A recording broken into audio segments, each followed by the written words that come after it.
जय हिंद दोस्तों, स्वागत है आपका हमारे YouTube चैनल पर। दोस्तों, आपको अपनी इनकम के हिसाब से ITR का फॉर्म है सेलेक्ट करना पड़ता है। साथ में ही आपको ITR भरने से पहले कुछ प्रीकॉशंस, कुछ डॉक्यूमेंट भी ध्यान में रखने पड़ते हैं। और ITR 1 अगर आप अपनी भरना चाहते हैं तो इन सभी के ऊपर हमने पहले से वीडियो बना रखी है, जिनका कि लिंक मैंने डिस्क्रिप्शन बॉक्स में दे दिया है। इस वीडियो के अंदर हम आपको ITR 4 भर के दिखाने वाले हैं कि अगर आप एक ट्रेडर हैं, एक प्रोफेशनल हैं, एक फ्रीलांसर हैं, तो कैसे आप अपनी ITR फॉर्म भर सकते हैं, जिसके अंदर कि आपको अपनी जो टर्नओवर या रिसीट का एक सर्टेन अमाउंट है, इनकम दिखानी पड़ती है कम से कम, उससे ज़्यादा आप कितना भी दिखा सकते हैं। और किसी तरह की बुक्स ऑफ अकाउंट है वो मेंटेन करने की आपको कोई भी प्रॉब्लम यहाँ पे ज़रूरत नहीं है। इसके साथ में ही आपको ITR भरने से पहले फॉर्म 26 AS, AIS और TIS को भी ध्यान में रखना है, ताकि उसके अंदर कोई ट्रांजैक्शन अगर बोल रही है तो उसको आप यहाँ पे दिखा दें। अगर आपने GST नंबर ले रखा है तो GST की टर्नओवर और इनकम टैक्स के अंदर जो भी टर्नओवर दिखाएंगे वो भी आपस में मैच होनी चाहिए। तो आपको फिर भी इस वीडियो से रिलेटेड, कुछ ITR फाइलिंग से रिलेटेड कोई प्रॉब्लम अगर आपको दिखाई दे तो आप हमें कमेंट बॉक्स में कमेंट कर सकते हैं, हम उसका रिप्लाई करने की कोशिश करेंगे। देर ना करते हुए चलिए दोस्तों, ITR फाइल जो 4 है हम फाइलिंग करते हैं।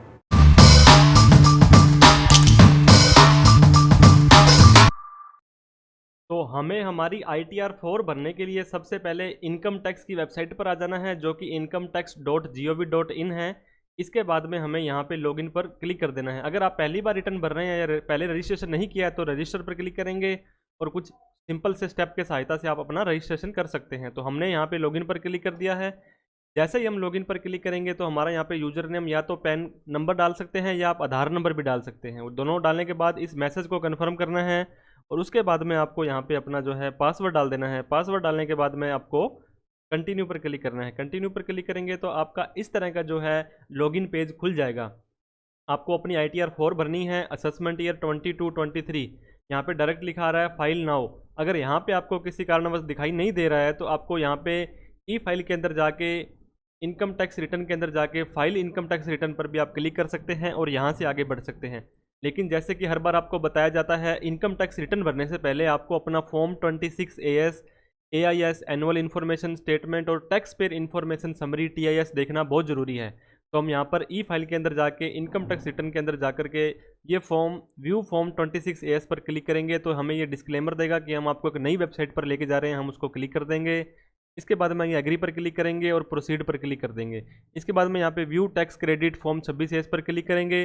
जो हमारा 21-22 असेसमेंट ईयर है उसे 22-23 का बोलेंगे, सॉरी 21-22 का जो फाइनेंशियल ईयर है उसे 22-23 असेसमेंट ईयर बोलेंगे।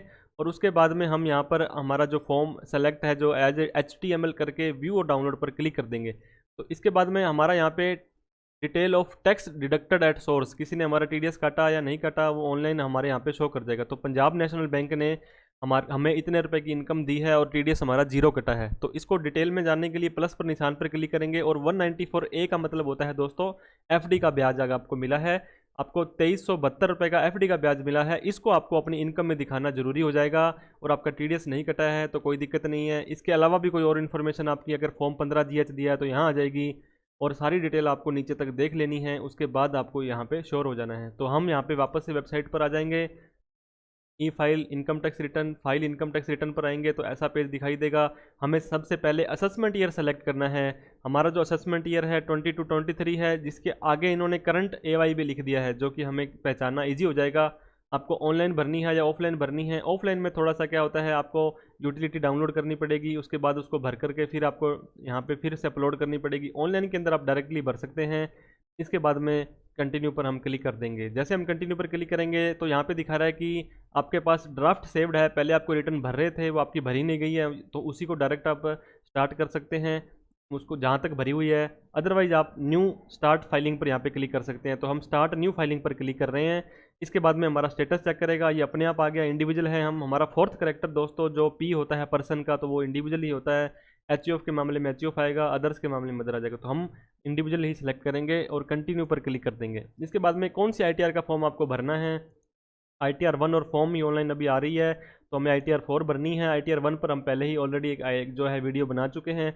ये किन के लिए है, इंडिविजुअल, HUF और फर्म, सिर्फ 3 ही व्यक्ति इसे भर सकते हैं। LLP इसे नहीं भर सकती है। जिनकी इनकम 50 लाख रुपए तक है, 50 लाख से ज़्यादा अगर इनकम है तो ITR 2 भरनी पड़ेगी जैसे हमने बताया था। और उनकी बिजनेस और प्रोफेशन से इनकम है 44 AD A और AE के अंदर आपकी इनकम है तो ऐसे व्यक्ति ITR 4 भर सकते हैं। और ऐसा कोई इंडिविजुअल जो डायरेक्टर है कंपनी में या अनलिस्टेड इक्विटी शेयर में इन्वेस्टमेंट की है वो ये फॉर्म नहीं भर सकते हैं। तो प्रोसीड विद ITR 4 पर हम क्लिक कर देंगे। जैसे हम क्लिक करेंगे तो हमें 3 स्टेप में ये भरनी है। Validate your return breakup pre filled जो आ रहा है वो डेटा वैलिडेट कर दीजिए, कन्फर्म कर दीजिए समरी, और वेरीफाई एंड सबमिट रिटर्न कर दीजिए। तो हम लेट्स गेट स्टार्टेड पर क्लिक कर देंगे। तो सबसे पहला क्वेश्चन ये पूछ रहा है दोस्तों, आप रिटर्न अपनी क्यों भर रहे हैं? कि आपकी इनकम जो है एग्जम्पशन लिमिट से ज़्यादा है, 2.5 लाख रुपए, 3 लाख रुपए या 5 लाख रुपए, तो आपको ये सिलेक्ट करना है। अदरवाइज आपको इन कैटेगरी में अगर आप फॉल हो रहे हो, 1 करोड़ से ज़्यादा करंट अकाउंट में जमा करवा दिया, 2 लाख से ज़्यादा की विदेश यात्रा की है और 1 लाख से ज़्यादा बिजली का बिल भरा है, तो और आपकी इनकम 2.5 लाख से कम है, तो आपको इनमें से सेलेक्ट करना रहेगा। इसके अलावा 2-3 सेक्शन और आ गए हैं दोस्तों इसमें, कि आपका सेविंग का जो ब्याज है वो सेविंग अकाउंट के अंदर कैश डिपॉजिट 50 लाख से ज़्यादा है, आपका TDS कटा है वो 25,000 से ज़्यादा है, तब आपको यहाँ पे इनमें से भी है वो अगले साल से शायद यहाँ पे शो हो जाएगा। एक बार हम हमारी लिमिट से ज़्यादा 2.5 लाख से ज़्यादा है तो हम इसको कंटिन्यू कर रहे हैं। अब ये कह रहा है कि कुछ प्री फिल डाटा हमारे पास आपका पहले से ही है, आप उसको कन्फर्म कर दीजिए, और करेक्ट करना है तो उसको करेक्ट कर दीजिए। तो हम पर्सनल इन्फॉर्मेशन में चले जाते हैं। पर्सनल इन्फॉर्मेशन में जाने के बाद सबसे पहले हमारा यहाँ पे इन्फॉर्मेशन आ जाएगी, हमारी कॉन्टैक्ट डिटेल आ जाएगी। इसके बाद में कौन से सेक्शन के अंदर आप अपनी रिटर्न भरना चाहते हैं, सेक्शन 139(1) ड्यू डेट से पहले भरना है। अगर ड्यू डेट निकल जाएगी तो फिर 139(4) में हम भरेंगे। किसी रिटर्न को रिवाइज कर रहे हैं, पहले रिटर्न भरी थी तो यहाँ पे आ जाएगा। और ये अगर आप कमिश्नर साहब से कॉन्डोनेशन ऑफ डिले की एप्लीकेशन एक्सेप्ट करवा के आते हैं तो आप यहाँ पे पिछले कई सालों की रिटर्न आप भर सकते हैं। इसके बाद में filed in the response of notice हमें कोई नहीं आया है तो हम इसको कोई सेलेक्ट नहीं करेंगे। इसके बाद में हमारा अगर पहले रिवाइज कर रहे हैं तो यहाँ पे वो डाल देगा कि पहले रिटर्न भरी थी, उसका एक्नॉलेजमेंट नंबर डालो। इसके बाद में जो नई चीज़ इस बार आई है, have you opted for new tax regime 115 BAC, ये कह रहा है कि पिछले साल असेसमेंट ईयर 21-22, अब हमारी रिटर्न 22-23 की है, तो ये बोल रहा है पिछले साल आप न्यू टैक्स लैब में गए थे या नहीं गए थे, तो हम नहीं गए थे तो हम नो कर देंगे। नो कर देंगे तो ये इसके इस बार पूछ रहा है कि इस बार आप ऑप्ट करना चाहते हो या नहीं करना चाहते हो। ऑप्ट करना चाहते हो तो ऑप्टिंग इन नाउ कर देंगे। तो ऑप्टिंग इन नाउ करेंगे तो आपको ये एक थोड़ा सा मैसेज देगा वार्निंग टाइप से कि आपको अगर न्यू टैक्स लैब में जाते हो तो आपको इन चीज़ों का बेनिफिट नहीं मिलेगा। आपको ये देखिए दोस्तों, HRA अलाउंसेज, स्टैंडर्ड डिडक्शन है, हाउस प्रॉपर्टी की इनकम और इंश्योरेंस, ATC, ATD, आपको कोई भी छूट नहीं मिलेगी। तो अगर आप ये एग्री हैं तो कंफर्म प्रोसीड कर देंगे, अदरवाइज कैंसिल कर देंगे। तो हमने पिछली बार तो रिटर्न नहीं भरी थी, इसकी नए टैक्स लैब में नहीं थे और नोट ऑप्टिंग कर देंगे तो हम इस बार भी नहीं जा रहे हैं। मतलब पिछली बार भी हम न्यू टैक्स लैब में नहीं थे और इस बार भी नहीं जा रहे हैं। अगर पिछली बार टैक्स लैब में थे और इस बार भी जाना चाहते हैं तो ये कंटिन्यू पर क्लिक कर देंगे। अगर ये फिर से एरर दे रहा है, वार्निंग दे रहा है कि आपको ये छूट नहीं मिलेगी और अब आप ऑप्ट आउट करना, पिछली बार आप थे न्यू टैक्स लैब में, इस बार न्यू ओल्ड में जाना चाहते हैं तो ऑप्ट आउट पर यहाँ पे क्लिक कर देंगे। तो इस तरह से आपको जो है ये आपका सेलेक्ट कर लेना है। तो हम पिछली बार भी न्यू टैक्स लैब में नहीं थे और इस बार भी नहीं जाना चाहते हैं। तो इसके बाद में whether this return is being filed by representative SSC, कोई भर रहा है आपका तो आप इसको यस कर देंगे। कौन भर रहा है उसकी यहाँ पे डिटेल डाली जाएगी, अदरवाइज आप इसको नो करके आगे बढ़ जाएंगे। इसके बाद में ये देखिए आपके बैंक अकाउंट जितने भी हैं सारे के सारे यहाँ पे शो कर जाएगा। सेलेक्ट फॉर रिफंड, आपको एक अकाउंट सेलेक्ट करना जरूरी है जो यहाँ पे ऑलरेडी हो चुका है और वैलिडेटेड भी है। ये देखिए वैलिडेटेड का ऑप्शन आ रहा है। अगर वैलिडेटेड नहीं है, ये देखिए नॉट प्री वैलिडेटेड आ रहा है, तो आप इसको यहाँ से डिलीट बैंक अकाउंट करके उसके बाद में ऐड अनदर पर एक नया अकाउंट ऐड कर सकते हैं ताकि वो आपका नया अकाउंट प्री वैलिडेट हो जाए। काफ़ी बार IFSC कोड मैच नहीं करता है या बैंक में आपका नाम या डेट ऑफ बर्थ अलग होती है पैन नंबर के अंदर और इसके अंदर, तो दिक्कत आ सकती है। तो आप इसको कन्फर्म कर देंगे। कन्फर्म करने के बाद एक चीज़ और पूछ रहा है ये, नेचर ऑफ एम्प्लॉयमेंट, क्योंकि ITR 4 के साथ में आप अपनी सैलरी की इनकम भी दिखा सकते हैं। तो आपकी जो सैलरी आ रही है, अगर आ रही है तो सेंट्रल गवर्नमेंट, स्टेट गवर्नमेंट, अगर पेंशन आ रही है तो central government, state government, PSU, others. इसके बाद में नॉट एप्लीकेबल कर देना है अगर आपकी सैलरी की इनकम नहीं आ रही है तो। नॉट एप्लीकेबल करने के बाद में दोस्तों आपको यहाँ पे कन्फर्म पर क्लिक कर देना है। अगर आपकी सैलरी आ रही है तो आप उसके अकॉर्डिंग वहाँ पे सेलेक्ट कर सकते हैं। कन्फर्म हो गया हमारा पर्सनल इन्फॉर्मेशन। अब हमारी ग्रॉस टोटल इनकम, सबसे इम्पोर्टेंट जो हमारा जो टैब है इस ITR का, वो यहाँ पे आ जाएगा। तो ग्रॉस टोटल इनकम में ये कुछ क्वेश्चन आपसे यस नो पूछ रहा है। आप इजी रहेगा कि आप इसको स्किप कर दें और जहाँ जहाँ पे आपको रिक्वायरमेंट होगी वो आपका वहाँ पे टैब खुल जाएगा और उसके अकॉर्डिंग आप वहाँ पे भर सकते हैं। तो सबसे पहले आपको जैसे बताया था, इनकम फ्रॉम सैलरी आप यहाँ पे दिखा सकते हैं, इनकम फ्रॉम हाउस प्रॉपर्टी दिखा सकते हैं, इनकम फ्रॉम बिजनेस दिखा सकते हैं, इनकम फ्रॉम अदर सोर्स दिखा सकते हैं 44 AD की। कैपिटल गेन के अलावा PGBP के इनकम और ये सारी इनकम आप यहाँ पे दिखा सकते हैं। तो अगर आपकी सैलरी की इनकम है तो आपको यहाँ पे एडिट कर लेना है। एडिट करने के बाद में एक यहाँ पे मैं लूप होल ये बताऊंगा, अगर आप डायरेक्ट सॉफ्टवेयर से भरते हैं तो ना तो ये एम्प्लॉयर का नाम पूछता है, ना ही आपका यहाँ पे कंप्यूटेशन तैयार होता है। तो आपको यहाँ पे सैलरी डाल देनी है। अगर आपको फॉर्म 16 नंबर फॉर्म मिल गया है, या एआईएस के अंदर से आप देखना चाहते हो मेरी सैलरी कितनी है, तो इस आई बटन पर क्लिक करेंगे तो आपको यहाँ पे दिखा देगा कि आपकी कितनी सैलरी आपको यहाँ पे लेनी है। ग्रोस सैलरी ये देखिए 17,1 यहाँ पे आ रही है। इसके बाद में अगर 16 नंबर फॉर्म से देखना है तो इस आई पर क्लिक करेंगे तो ग्रोस सैलरी 17,1 की आप यहाँ पे डाल देंगे। इसके बाद में कोई वैल्यू ऑफ परक्यूज डालनी है तो आप यहाँ पे डाल सकते हैं। इसके बाद में profit in leave of salary कोई आपको बिल्कुल 16 नंबर में डिटो चीज़ें यहाँ पे मिल जाएगी, आपको कुछ घबराने की जरूरत नहीं है कि डेटा कहाँ से आ रहा है, ये सब 0 0 होता है मोस्ट ऑफ द केसेज में। इसके बाद में आपका जो है income from retirement benefit account maintain in A notified country, किसी नोटिफाइड कंट्री में आपका अकाउंट था और आपको रिटायरमेंट बेनिफिट लेना है सेक्शन 89(1) में, तब आपको यहाँ पे इन्फॉर्मेशन देनी है, अदरवाइज नहीं देनी है।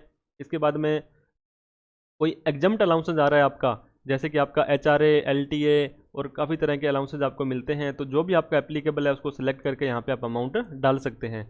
इसके बाद में जितनी यहाँ पे टोटल सैलरी है, इसके बाद में या 89(1) की जो ये आपकी अदर कंट्री के अंदर जो आप रिबेट लेना चाहते हैं वो आ जाएगा। उसके बाद में नेट सैलरी आपकी यहाँ पे आ जाएगी दोस्तों। अगर आपकी 5 लाख बनती है तो 5 लाख आ जाएगी। मैं आपको एग्जाम्पल से दिखा ही देता हूँ।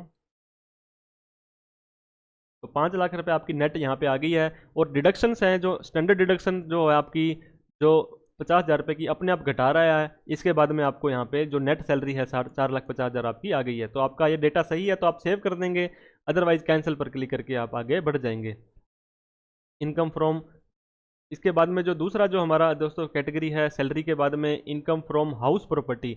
बहुत सारे लोग क्या करते हैं, अपना मकान बनाने के लिए होम लोन लेते हैं, उसकी छूट उनको इनकम टैक्स में मिल जाती है। तो एडिट डिटेल्स ऑफ ब्रेकअप पर आपको यहाँ पे आ जाना है। सबसे पहले इनको ये बताना है आपका जो मकान है उसमें आप खुद रहते हैं या किराए पर दिया है या डीम्ड लेट आउट है। 2 से ज़्यादा मकान है तो बाकी के मकान डीम्ड लेट आउट माने जाते हैं।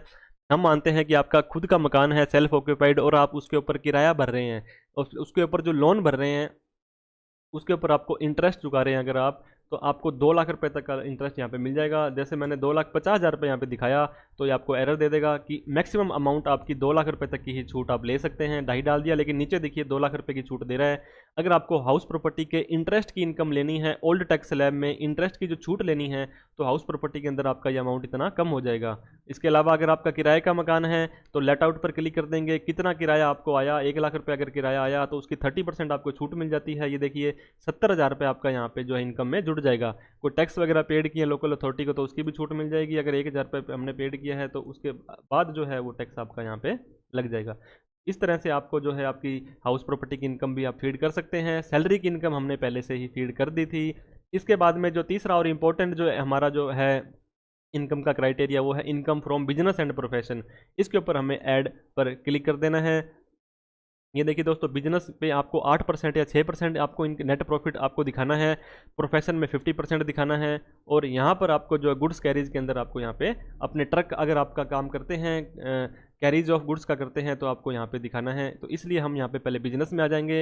ये बोल रहा है नेम ऑफ बिजनेस, तो नेम ऑफ बिजनेस के अंदर आपका जो भी बिजनेस का नाम अगर आपने रखा है तो आप भर सकते हैं। और यहाँ पे आपको बिजनेस का सेलेक्ट कोड करना है। इसके अंदर काफ़ी सारे कोड हैं, आप क्या काम करते हैं, बहुत सारे इसके अंदर एप्लीकेबल कोड्स आ जाएंगे। जो भी आपके ऊपर एप्लीकेबल होता है ढंग से देख करके, other education service, medical transportation, जो भी आप काम करते हैं। तो जैसे हमारा होल रिटेल ट्रेडिंग का काम है तो रिटेल सेल ऑफ ऐसे करके अदर आइटम आ जाएगा। यहाँ पे retail sale of other product आ गया है, उसके ऊपर आपको यहाँ पे सेलेक्ट कर लेना है। अगर और कोई कैटेगरी आपको यहाँ पे नहीं दिखाई दे रही है तो इसको सेलेक्ट कर लेना है। इसके बाद में इसको टिक लगाने के बाद में ग्रॉस टर्नओवर और ग्रॉस रिसिप्ट, आपको अपने बिजनेस के अंदर से कितना रिसिप्ट हुआ है, कितना टर्नओवर हुआ है वो दिखाना है आपको। अगर आपको कैश में हुआ है तो आपको ऊपर दिखाना है, जिसके ऊपर 8% आपको डिक्लेयर करना पड़ेगा। और अगर आपको अदर देन कैश हुआ है, ये सॉरी दोस्तों, कैश का जो रिसिप्ट है ये नीचे वाले में आ जाएगा और अदर देन कैश में आपका ऊपर आ जाएगा। तो कैश के अंदर जैसे मान लो हमने 36,25,000 रुपये दिखाया, इतने रुपए की हमने यहाँ पे सेल कर दी है। अगर आप कहते हैं कि हमारी सेल बैंक से भी आ रही है तो आप बैंक में भी यहाँ पे डाल सकते हैं। जैसे मान लो मैंने 10,000 रुपये डाल दिया तो आपको 10,000 रुपये का कम से कम 6% है वो डिक्लेयर करना पड़ेगा। और आपको जो 36 लाख का 8% यहाँ पे प्रॉफिट है वो डिक्लेयर करना पड़ेगा। अब मैं आपको बता देता हूँ, 10,000 इंटू 0.06, ये आपका 600 रुपये आपको तो यहाँ पे डिक्लेयर करना पड़ेगा। अगर आप 550 रुपये करते हैं तो ये एरर दे रहा है कि आपको कम से कम 600 रुपये करना पड़ेगा। 650 कर दिया मैंने तो ये देखिए वो एक बिल्कुल सही हो गया है। इसके बाद में आपका जो है 8% इस प्रॉफिट के ऊपर आपको डिक्लेयर करना है। 36,25,600 जो आपकी सेल हुई है, 36,25,600, इसके ऊपर आपको 0.08 के हिसाब से 2,90,000 कम से कम दिखाना पड़ेगा। लेकिन हम तो दोस्तों यहाँ पे 4,96,000 रुपये दिखा रहे हैं, तो हमें कोई दिक्कत वाली बात नहीं है, सब एरर हट गए हैं। इस तरह से आप अपनी सेल यहाँ पे दिखा सकते हैं कि आपकी जो इतनी सेल हुई है वो कैश में हुई है, अदर देन कैश में हुई है। अदर देन कैश का 6% नेट प्रॉफिट कम से कम दिखाना है, और कैश का जो है आपको 8% दिखा के आपको ऐड क्लिक कर देना है। ऐड पर क्लिक करेंगे तो ये आपकी बिजनेस की इनकम है वहाँ पे ऐड हो गई है। काफ़ी सारे ऐसे प्रोफेशनल्स होते हैं दोस्तों जो 44AD की जगह 44AD के अंदर आपका जो है वो फॉल करते हैं, तो उसको यहाँ पे प्रोफेशन में आ जाना है। प्रोफेशन में आने के बाद में आप कुछ भी यहाँ पे लिख सकते हैं ABC, जैसे कि हम अकाउंट का कोई काम करता है, टैक्सेशन का काम करता है, कोई सॉफ्टवेयर डेवलपमेंट का काम करता है। यहाँ पे आप सेलेक्ट कर सकते हैं कि आप फॉल कर रहे हैं नहीं कर रहे हैं। तो उसके अंदर दोस्तों आपको यहाँ पे अगर आपकी 1 लाख रुपये भी रिसिप्ट हुई है तो कम से कम 50% आपको यहाँ पे दिखाना पड़ेगा। अगर मैं 49,000 दिखाता हूँ तो ये एरर दे देगा, और 50,001 रुपये दिखाता हूँ तो आपका ये नेट प्रॉफिट एक्सेप्ट कर लेगा। तो अगर आपकी बिजनेस है, सेल परचेज है, तो 44AD में आ जाएगा। सर्विस दे रहे हो, प्रोफेशनल आपकी सर्विसेज हैं, तो आपका 44AD में 50% में आ जाएगा। और गुड्स कैरीज के अंदर आपका जो ट्रक का काम करते हो, तो पैकर्स, मूवर्स, फ्रेट, आपका जो भी काम है कार्गो हैंडलिंग का है वो यहाँ पे सिलेक्ट कर लेंगे, और इसके हिसाब से आपको 44AD में प्रेजेंटिव इनकम यहाँ पे दिखा सकते हैं। ये देखिए यहाँ पे इन्होंने दिखाया हुआ है, अगर आपके पास 10 ट्रक तक हैं तब भी आप इसके अंदर दिखा सकते हैं, अदरवाइज आपको है ITR 4 आप नहीं भर सकते हैं। तो इसलिए हम यहाँ पे इसको कैंसिल कर रहे हैं। काफ़ी लोड लेता है। बैक आने के बाद में सैलरी की इनकम हमने आपको बता दी है, इनकम फ्रॉम हाउस प्रॉपर्टी आपको बता दी है। अब बिजनेस की इनकम हमारी ऐड हो गई है। इसके बाद में इनकम फ्रॉम अदर सोर्स आपका आ रहा है। इसके बाद में ये देखिए 2372 रुपये हमने जो यहाँ पे टिक लगाया है, ये बिल्कुल सही सैलरी इनकम है हमारी। जैसे 26 में हमने यहाँ पे देखा था कि 2372 रुपये का, ये देखिए हमारे को PNB से FD का ब्याज आया है, तो यहाँ पे 2372 रुपये हमारा बिल्कुल सही आया है। इसके बाद में एडिट करके अगर कोई और भी इनकम है आपकी, इसको तो हम सेव कर देंगे। अगर आप उसको चेंज करना चाहते हैं, आप चाहते हैं कि मेरी इनकम कम ज़्यादा हुई है, तो आप उसको 2372 को कम ज़्यादा भी कर सकते हैं। लेकिन हमारा फॉर्म नंबर 16 के हिसाब से जो 26 के हिसाब से जो इनकम आ रही है उसी को ही हमने वहाँ पे दिखा रखा है, तो कोई दिक्कत वाली बात हमारे यहाँ नहीं आती। इसके अलावा कोई और इनकम है आपकी, इनकम फ्रॉम अदर सोर्स से सेविंग का ब्याज है, कोई अदर इनकम आई है, पार्ट टाइम इनकम आई है, तो आप यहाँ पे दिखा सकते हैं। तो जैसे हमने ऐड अदर पर क्लिक किया तो ये यस नो पूछता जाएगा, और उसके हिसाब से आपको इनकम डालनी पड़ेगी। Do you have interest income on saving bank account? Saving का अकाउंट तो दोस्तों हर व्यक्ति का होता है, जिसका सेविंग में अकाउंट है इंडिया के अंदर, जो सेविंग अकाउंट है उसको इनकम तो वहाँ से ब्याज आता ही होगा। तो हमारे मामले में 127 रुपीज़ का हमारा सेविंग का ब्याज था। महीने में, साल में 4 बार आता है मोस्टली, अलग अलग बैंक का अलग अलग रूल रहता है, तो हमने यहाँ पे 127 डाल दिया है। अब ये कह रहा है कि आपको पोस्ट ऑफिस से, बैंक से डिपॉजिट जो होती है आपकी FD वगैरह, उसके ऊपर कोई इंटरेस्ट आया है कि नहीं आया है, तो हमारा 2372 रुपये अपने आप ही आ गया है। इनकम टैक्स का आपको कोई रिफंड मिला था कि नहीं मिला था? अगर मिला था तो यस करेंगे, उसके ऊपर इंटरेस्ट की इनकम को भी आपको लेना पड़ता है, नहीं तो हम नो कर देंगे। इसके बाद में do you have interest accrued on contribution to provident fund to the extent taxable as per first provision section 1011, जो 2.5 लाख से ऊपर वाला जो दोस्तों आपको बताया था, जो भी आप कंट्रीब्यूट करेंगे उसके ऊपर जो भी इंटरेस्ट के कंट्रीब्यूशन के ऊपर जो इंटरेस्ट आएगा आपका 2.5 लाख से ऊपर वाली अमाउंट पे, वो आपको यहाँ पे टैक्सेबल हो जाएगा। इसके अलावा भी और भी कोई अदर इनकम आपकी आ रही है, फैमिली पेंशन अगर आपको आ रही है, फैमिली पेंशन में दोस्तों आपकी किसी फैमिली पर्सन की पेंशन आपको आ रही है, तो वो इनकम फ्रॉम सैलरी में ना जा करके इनकम फ्रॉम अदर सोर्स में जाती है। कोई और भी इनकम है तो आप उसको यस करके यहाँ पे मान लीजिए 50,000 रुपये मैंने यहाँ पे बताया था, कोई ट्यूशन इनकम दिखाना चाहते हैं तो ट्यूशन इनकम आप यहाँ पे ऐसे करके दिखा सकते हैं। तो इस तरह से जो भी आपका एप्लीकेबल होगा वो आप इसको सेलेक्ट कर सकते हैं। हमने इसको नो कर दिया है। और डिविडेंड इनकम है, अगर आपकी शेयर मार्केट में अगर आप काम करते हैं, इन्वेस्टमेंट करते हैं, तो आपको डिविडेंड मिलता होगा वहाँ से। अगर डिविडेंड मिलता है तो दोस्तों आपने शेयर भी खरीदे बेचे होंगे, तो ITR आपको जो है 2 भी भरनी पड़ सकती है। इसको यस करेंगे। डिविडेंड का ब्रेकअप आपको देना पड़ेगा कि इस पीरियड में कितना डिविडेंड आया, सारी कंपनीज़ का मिला करके इस कंपनी यहाँ से कितना आया, और यहाँ पे आपको टोटल अमाउंट अपने आप ही आ जाएगा। तो इस तरह से हमारा जो है डिविडेंड इनकम नहीं है, तो हमने नो करके इसको कंटिन्यू पर क्लिक कर दिया है। तो इस तरह से आपके जो है सारी इनकम जो है फीड हो गई है। हम कन्फर्म कर देंगे। कन्फर्म करने के बाद में हमारा जो इनकम वाला पार्ट भी है वो कन्फर्म हो गया है। इसके बाद में डिस्क्लोजर एंड एग्जम्प्ट इनकम, इसके अंदर ITR 4 के अंदर आपको डिस्क्लोजर पूछता है particular financial particular of business की, आप अगर आप बिजनेस कर रहे हो तो बट ऑब्वियसली बात है आपकी cell purchase debtors creditor cash ये सब चीज़ें होती होंगी, तो आपको ऐड पर क्लिक कर देना है। ऐड डिटेल पर क्लिक करेंगे। इससे पहले मैं आपको बताना चाहूँगा दोस्तों, जो हमने वहाँ पे 36 लाख रुपए की सेल डाली थी, उस सेल को अगर आपने GST नंबर ले रखा है तो GST से रिकनसाइल करने के बाद ही डालेंगे। जैसे नीचे दे रहा है information regarding turnover gross receipt for GST, तो आपका जो भी GST नंबर है वहाँ पे जो सेल गई हुई है GST के अंदर, वो सेल और ITR के अंदर जो आपने 44 AD में सेल डाली थी वो बिल्कुल की बिल्कुल सेम होनी चाहिए, अदरवाइज आपको दिक्कत का सामना करना पड़ सकता है। तो हमारे पास GST नंबर नहीं था तो हमने इसको कैंसिल कर दिया है। फाइनेंशियल पर्टिकुलर पर ऐड करेंगे तो आपको यहाँ पे 4 चीज़ें डालनी जरूरी है। ये देखिए रेड जो टिक लगा रखा है, sundry creditors, inventory, sundry debtors और कैश इन हैंड, ये 4 चीज़ें डालनी जरूरी है। लेकिन मैं आपको रेकमेंड करूँगा दोस्तों, अगर आपके पास डेटा है तो आप पूरे के पूरे डेटा डालिए ताकि आपकी जो बैलेंस शीट है एक तरह से मेंटेन हो जाए, आपको दिक्कत का सामना ना करना पड़े। जैसे हमारी 10 लाख रुपए की कैपिटल थी, इसके बाद में हमारे सन्ड्री क्रेडिटर्स है जिनसे हमने माल लिया हुआ है, उनको इतने रुपए हमने देने हैं। इसके बाद में ये देखिए 11,12,000 रुपये इधर का टोटल आ गया है। इसके बाद हमारी फिक्स असेस्ट है, जो फर्नीचर वगैरह दुकान पर ऐसी चीज़ होती है, हमारी शॉप पर कितना माल पड़ा है, कितने रुपए हमने लोगों से उधार लेने हैं, ये हमारा ये अपने आप नहीं आ रहा है दोस्तों, ये पहले मैंने फीड किया था तो ये डेटा अपने आप उठा रहा है। बैंक में कितना पैसा पड़ा है वो यहाँ पे आ गया है, और हमारे पास कैश कितना पड़ा है, तो ये 11,12,000 और 11,12,000 ये टोटल हमारा मैच हो गया है। अगर आपके पास कोई भी फिगर नहीं है दोस्तों तो आपको घबराना नहीं है, आपको सिंपली इन 4 चीज़ों में 0 0 कर देना है। सन्ड्री क्रेडिटर्स में 0 कर देंगे, आपके पास स्टॉक पड़ा है तो डाल देंगे, नहीं तो 0 कर देंगे, और किसी से कोई उधार पैसा लेना है तो यहाँ डाल देंगे, और कैश इन हैंड कितना पड़ा है वो डाल के आपको यहाँ पे ऐड कर देना है। आपको अगर बैलेंस शीट मेंटेन हो रही है तो ज़्यादा बढ़िया है। देखिए इस तरह से एक समरी सी बन जाती है आपकी, तो वो आपके लिए ईजी रहता है। और GST की मैंने आपको बता दिया हमारे पास नहीं है, अगर है तो 40 लाख से ज़्यादा अगर आप सेल दिखाते हैं तो आपको GST नंबर लेना जरूरी हो जाता है। तो हमने 36 लाख रुपये सेल दिखाई है तो हमें GST नंबर की ज़रूरत नहीं है। इसके बाद में एग्जम्प्ट इनकम, एग्जम्प्ट इनकम में ऐसी कोई इनकम जो टैक्स फ्री है। एग्रीकल्चर इनकम 5,000 रुपये तक, 5,000 से ज़्यादा अगर एग्रीकल्चर इनकम है तो आपको ITR 2 भरनी पड़ेगी। इसके अलावा और भी कोई कैटेगरी आपकी यहाँ पे आती है, अलाउंसेज होते हैं MP MLA को, तो जो भी आपके ऊपर एप्लीकेबल होगा आप यहाँ से सिलेक्ट कर सकते हैं और यहाँ पे अमाउंट डाल के ऐड कर सकते हैं। तो हमने यहाँ पे कैंसिल कर दिया है, हमारी कोई एग्जम्प्ट इनकम नहीं है, और इसको कन्फर्म कर दिया है। हमारी पर्सनल इन्फॉर्मेशन हो गई है, ग्रॉस टोटल इनकम वाली हो गई है, डिस्क्लोजर हो गया है। टोटल डिडक्शन के ऊपर हम बात करते हैं दोस्तों।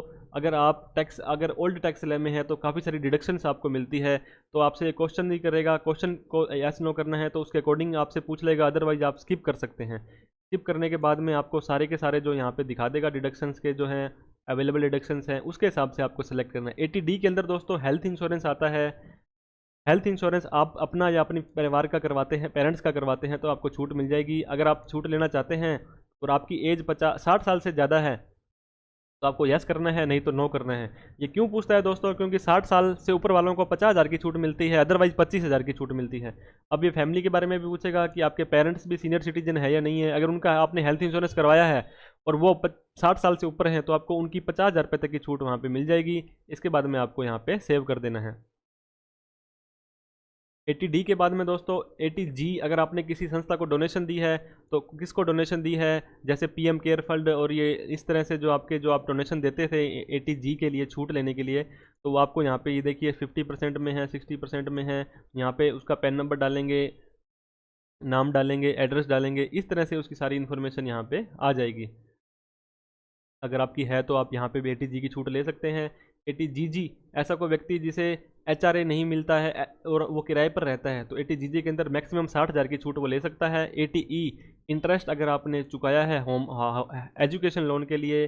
80EE जो भी एप्लीकेबल होता है दोस्तों। 80TTB, ये हाईलाइट क्यों नहीं हो रहा है, 80TTB की छूट दोस्तों सीनियर सिटीजन को मिलती है और ये व्यक्ति 60 साल से कम है तो इसको यहाँ पे अपने आप ही हाईलाइट नहीं हो रहा है। इसके बाद शो ऑल डिडक्शंस में जाएंगे। 80C के अंदर अगर आपका कोई LIC है, कोई इस तरह से आपकी एनओटी है, पेंशन है, PF है, तो वो आपको यहाँ पे छूट मिल जाएगी। जो भी आपकी डिडक्शंस एप्लीकेबल होती है दोस्तों आप यहाँ पे ले लेंगे।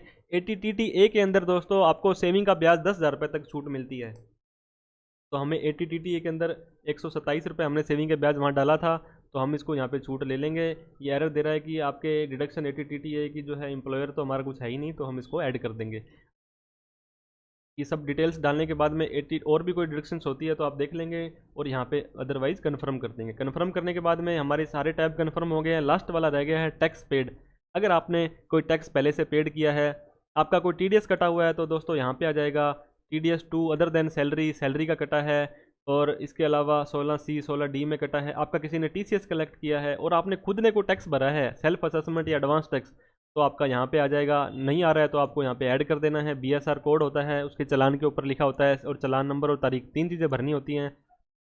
तो हमारा कोई भी टैक्स पेड नहीं था, तो हमने यहाँ पे कन्फर्म कर दिया है। कन्फर्म करने के बाद में हमारी टोटल टैक्स लाइबिलिटी, हमें कितना टैक्स भरना पड़ेगा, इतनी इनकम थी, इतना इतना हमने डिडक्शंस ले लिया है, 12,444 का हमें जो टैक्स बनता है। लेकिन सेक्शन 87 ए की रिबेट 12,500 तक की इनकम के छूट मिल जाती है, तो 12,500 का पूरा पूरा छूट मिल गई है। कोई टैक्स हमें नहीं भरना है, हमें इसे कन्फर्म कर देना है। जैसे हम कन्फर्म करेंगे, you are done, click proceed, कि आपने सारा काम कर दिया है, आप प्रोसीड पर क्लिक कर दें। तो जैसे हम प्रोसीड पर क्लिक करेंगे, you need to make a payment of ₹0, कि आपको कोई टैक्स नहीं भरना है क्योंकि आपकी इनकम 5 लाख से कम है। अगर कोई टैक्स बनता होता तो आपको यहाँ पे बता देता यू नीड टू पे टैक्स ऑफ इतने रुपीज़। अगर आपका कोई रिफंड बन रहा होता तो ये दिखा देता you are eligible for a refund of ऐसे ऐसे करके। तो हम इसका प्रीव्यू कर लेंगे। प्रीव्यू का मतलब कौन व्यक्ति इसको रिटर्न को भर रहा है, यहाँ पे टिक लगा देंगे, मुकेश कुमार का आ जाएगा, और प्रोसीड टू प्रीव्यू पर क्लिक कर देंगे। तो हमें ये सारा का सारा डाटा समरी के फॉर्म में दिखा देगा कि आपने इस रिटर्न में क्या क्या भरा हुआ है। ये सारा आप एक बार फिर से देख लेंगे और आप प्रोसीड टू वैलिडेशन पर क्लिक कर देंगे। तो आपका ये वैलिडेशन सक्सेसफुल हो गया है, मतलब किसी भी तरह की कोई एरर है वो यहाँ पे नहीं दिखाई दी है। आपकी ITR 4 है, बिल्कुल रेडी टू सबमिट है, आप इसको सबमिट कर सकते हैं। जैसे ही आप प्रोसीड टू वेरिफिकेशन पर क्लिक करेंगे, ये देखिए दोस्तों, समथिंग वेंट रॉन्ग है, पोर्टल की दिक्कत आ रही है, काफ़ी दिनों से ये दिक्कत आ रही है। तो आप यहाँ पे क्लिक करेंगे तो आपको वहाँ पे मैसेज दिखा देगा कि आपको कैसे वेरीफाई करनी है। आप इसको आधार OTP से करना चाहते हैं, बैंक से करना चाहते हैं, EBC से, या आप जो है अपना इसको प्रिंट आउट लेकर के बेंगलोर भेजना चाहते हैं, तो किसी भी तरीके से आप उसको वेरिफिकेशन कर सकते हैं। फिर भी कोई दिक्कत अगर आपको रहती है वेरिफिकेशन में, वैलिडेशन में, तो आप बेझिझक हमें कमेंट बॉक्स में लिख दें कि सर ये दिक्कत आ रही है। और ITR भरने में भी कोई आपको प्रॉब्लम आ रही है किसी ना किसी भी सेक्शन में, किसी भी हेड में, तो भी आप हमें कमेंट कर सकते हैं, हम उसका रिप्लाई करने की कोशिश करेंगे। और आशा करते हैं ये वीडियो आपको अच्छी लगी होगी। वीडियो अच्छी लगी हो तो लाइक करें इसे ज़रूर दोस्तों, और चाहने वालों में भी, अपने ज़रूरतमंद लोगों में भी इसे शेयर करें, और चैनल को सब्सक्राइब नहीं किया है तो सब्सक्राइब करके बेल आइकन दबा दें। थैंक यू सो मच दोस्तों। जय हिंद, जय भारत।